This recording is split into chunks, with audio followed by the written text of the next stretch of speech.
So, yes, this There we little go. game. This game is a Japanese-only release. Actually, it was very recently had some work put into it.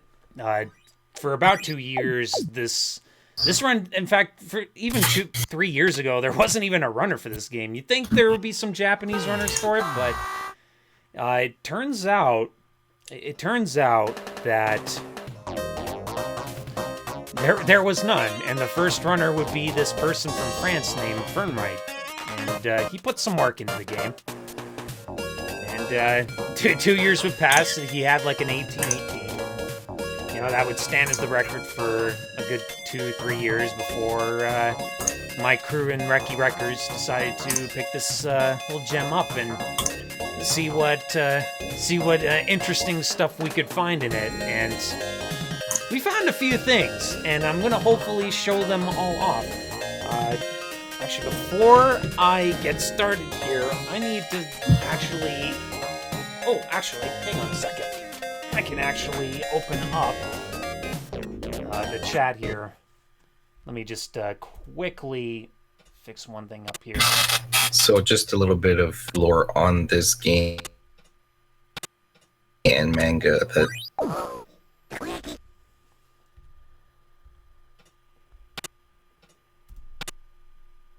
they but basically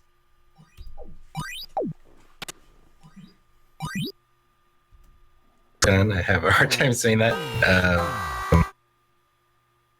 Keep going. Usual, I believe. A lot of self-confidence problems with girls in school and grades. And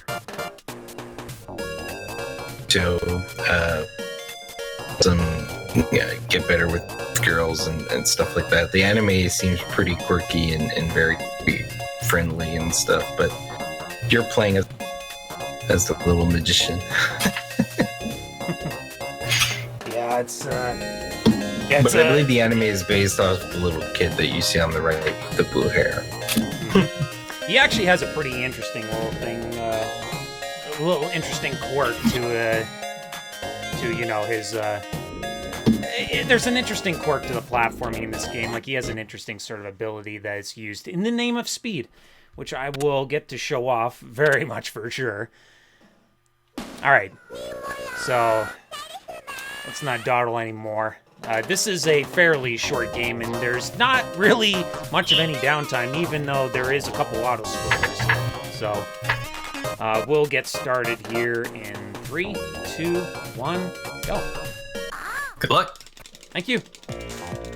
So this game has 4 stages, and don't be fooled because most of them are fairly long. They're like 5 to 6 minutes long each. Aside from this level here, this level is actually very straightforward. It's just kind of running and dodging all these enemies here. And you might notice I'm jumping in the air and quickly gliding. This gets me to max speed pretty much right away. And probably the only really tricky part is in the next room coming up. There's a little bit of camera manipulation we're going to be doing in this next upcoming room. Otherwise, the only real difficult part is just knowing which hallway you're in, because sometimes they all look the same. So here comes the camera manip. Oh, okay, I messed it up. So unfortunately, we're going to have to do the next upcoming fight a little bit on the safe side, which is going to be a bit slow, but we'll make do. Normally, I would reset with that mistake because, of course, if I make that kind of mistake, I usually don't want to sit through this part. This is pretty scripted, you know, it's just, you're avoiding that little thing that's trying to kind of slowly make its way towards you. This is Hargo. I guess he's supposed to be one of the bullies in the game.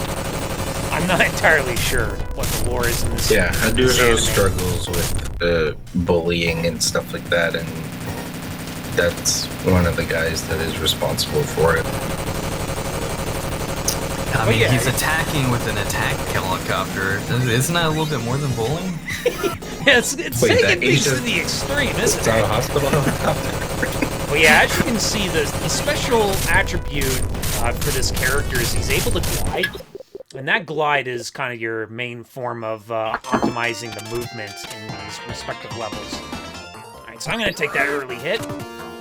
Wait for that. Okay, now I'm going to kind of delay throwing the soccer ball. I'm kind of waiting for the next soccer ball to show up, because every time I hit the guy, he will immediately drop whatever soccer ball he's holding onto. Really nice fight. Yep. I mean, you could have done it faster murder if you had that bully. extra HP, but otherwise that was done perfectly. Okay, so stage 2. Now we begin to do the longer stages. And this screen is not really too bad. Whoops, as I take a hit there. That is not what I was supposed to do. I should have practiced this before I did this run. So one thing you'll notice about this game is everything comes into the screen really fast, so a lot of memorization is required. The good thing about the game is it doesn't have that much RNG, if any at all, that I can remember. So the Daggerin can actually practice this screens over and over until he remembers exactly where to do his movement. Ooh, there was a follow. Even easier because a lot of this is pretty tight.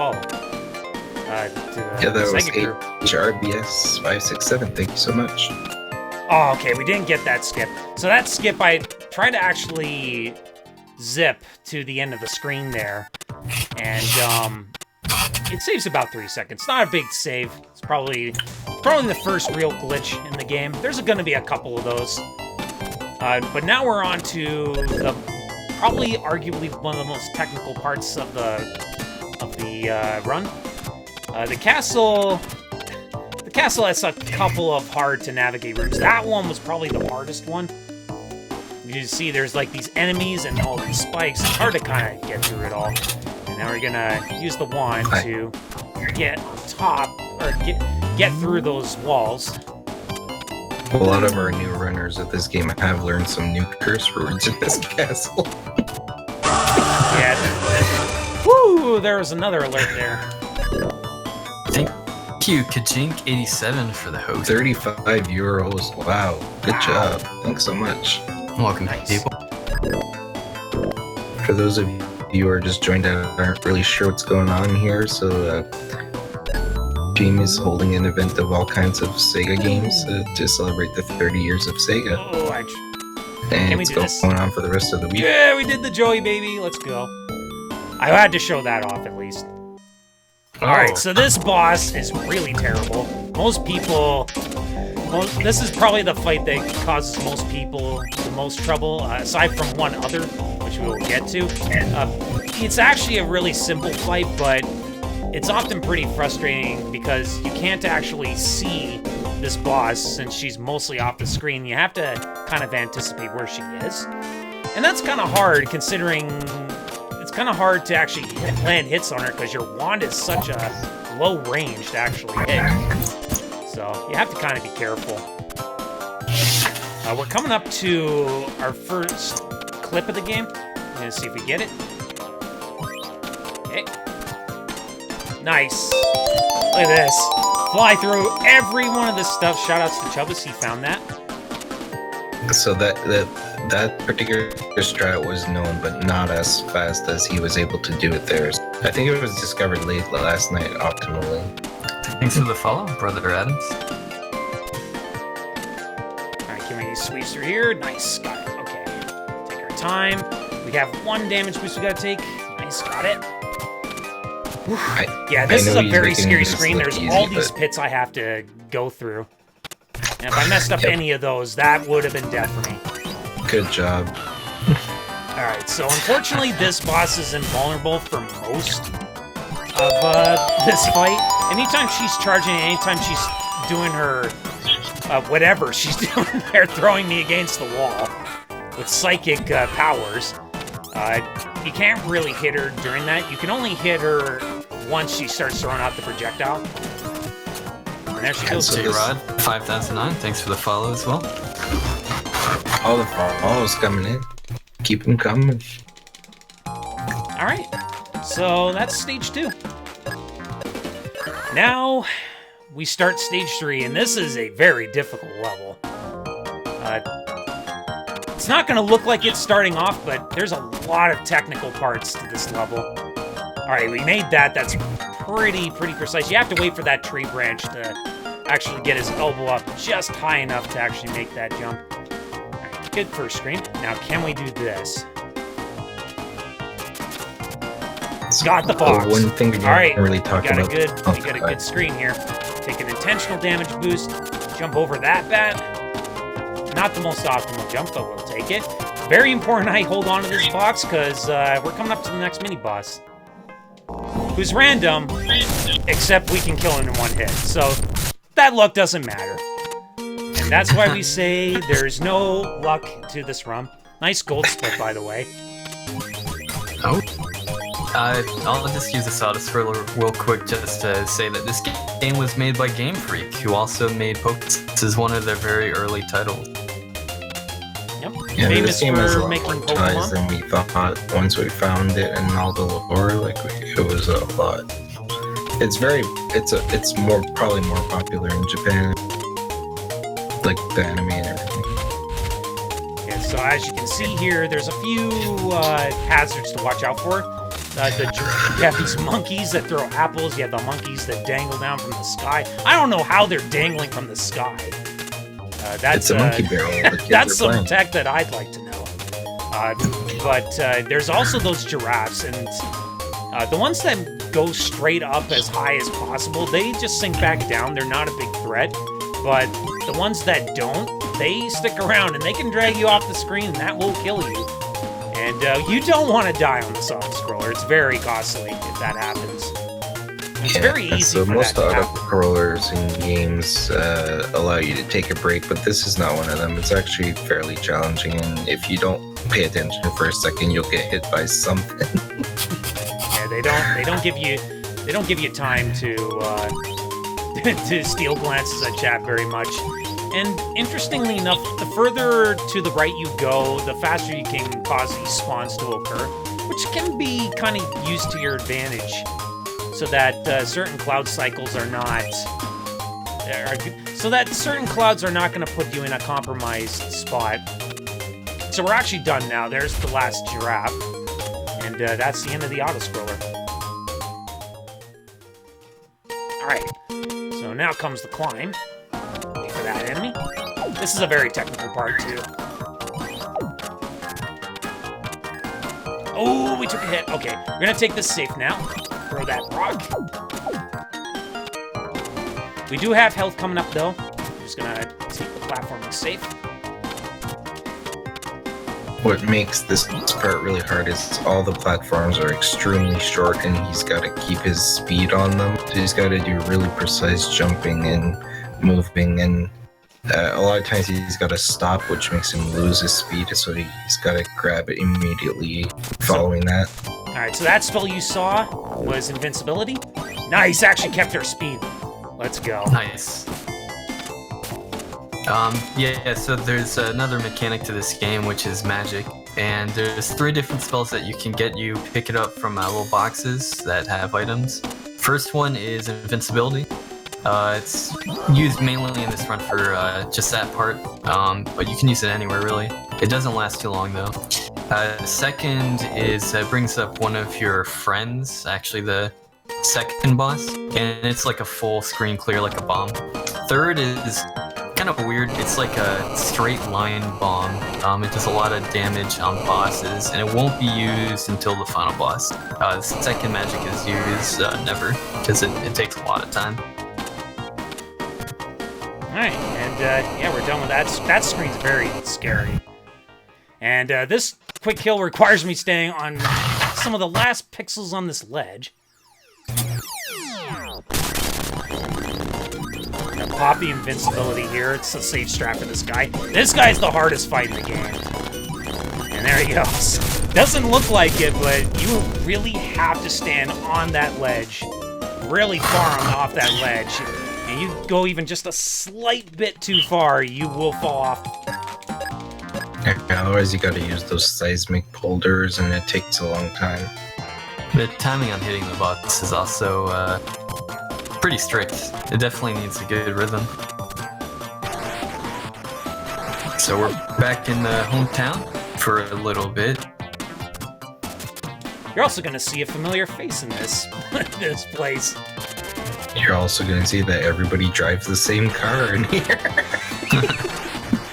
Yeah, so unfortunately this... Well, I mean, actually fortunately, because usually to get a run this far, a lot of things have to go right. But yeah, here's our other auto-scroller.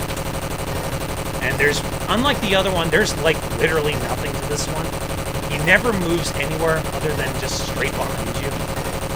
There is a jump that's really tricky, but if you do use momentum from the glide, it's a very generous jump. You just gotta know when it happens. That's pretty much all.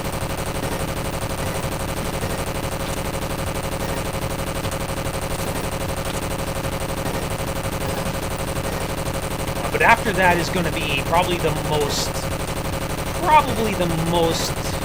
technical part of the run, which is... okay. I didn't get the running star I wanted, but I still made the jump. That's really lucky. Yeah, that's the jump that's really scary. You can miss that really easily. And somehow you can go through the wall, but not the helicopter. Perception. Okay, so this last section has 2 clips. I'll try and hopefully do at least one of them. No guarantees, though. I could get magic over on the right, or on the left there, but it's kind of a time loss to do it. I think at least 3 seconds to get it. The first clip is coming up in the room after this one. Hey, 8, welcome. Let's see if we can get it.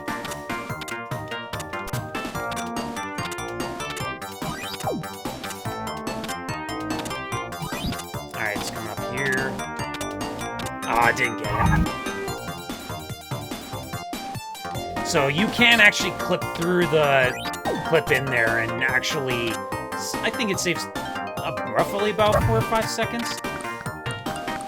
Yeah, if that, you have to do it really well. We get this? Yes, we got that glide. That's actually really, really tight, that glide. Oh, wow. It's the first I saw that one. I'm learning a lot watching you. Alright, so this glide is actually hard, technically, but we can just abuse iframes and not have to wait on that platform. It's a pretty nice little consistent setup. Okay. So, now we got a bit of descending to do here. And I'm totally not doing this optimally. Jumpus would be ashamed of me. Don't worry, we still love Jumpus. I blame Chubbis for all the ills of the world. Seriously, Travis is somebody who does situation. a lot of stuff. I have like no health. This room's really annoying. There isn't really a fast way of doing it. Alright, we're coming up to the final skip. Nice. Actually got that. That's not generous. Come on, get up there. Alright, can we get this clip? This is a big one. Saves about 8 seconds. Oh, I almost had it. Oh, we didn't get it. No. Didn't get it. So, unfortunately, we have to abandon that. Yeah, you can actually jump to the left of the wall. I believe it's pixel perfect. Yeah, you can get on top of it and then be able to sail over to that door that was right above. And it actually takes you to that bottom right door there. It's actually pretty nice. Now we're gonna quickly swap to the magic there. If you couldn't catch that, don't worry. I just, oh, wow. I actually couldn't get in the door there. And, yeah, that's all there is to the run. It's just one final boss. 2 phases to him, though.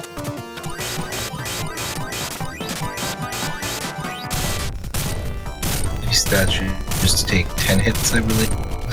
Yeah, something around that. So I actually swapped to the magic here.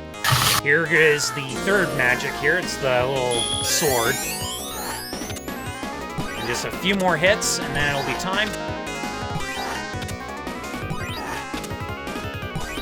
And there we go. 1701. That's a really good run. That's a sick run. And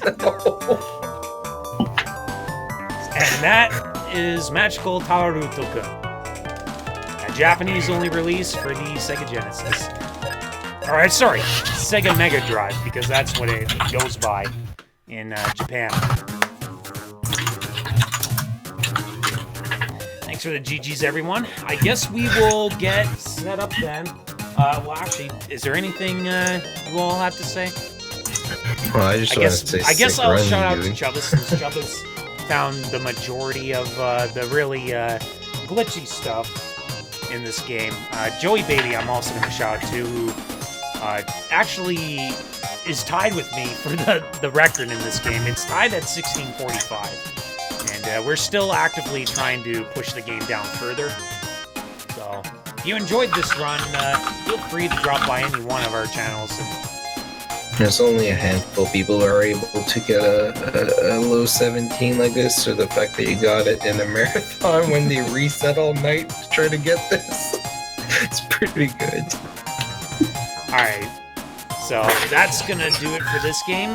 Next up is gonna be the game I ran for SGDQ a few months back, and that is Ranger X. So I guess I will quickly get set up with that.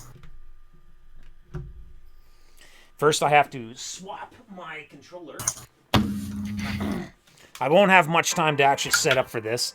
If you also want to know what this is, actually, this is the Analog Mega SG. And if you are not aware of what the Analog Mega SG is, if you know about the Super NT or the NT Mini, the Mega SG is the Sega Genesis equivalent, where it takes your actual hardware and makes it so that you're able to play it on a more modern sort of television, so like not a CRT. There is a slight sort of little bit of delay. It's not much, though. Also, thank you for follow whoever that was. I'm sorry. In order for me to... Actually, you know what? I can read chat by doing that. There we go. Now I can actually see the alerts. There we go. There we go. Okay, so... Oh, actually, before we do that, I gotta make one adjustment. Also, don't forget your split switch. Yes. I also have to switch the title. Where is it? Where is it? Come on. There it is. There's my beautiful Ranger X splits. I believe they're going to use a 6-button controller for this game. Yes, this was meant to be run on the 6-button controller. Alright, so that's what I forgot to do there. Now we can actually play Ranger X. You have to make sure you swap to the proper region. Otherwise, you can't play certain region of games. Excuse me.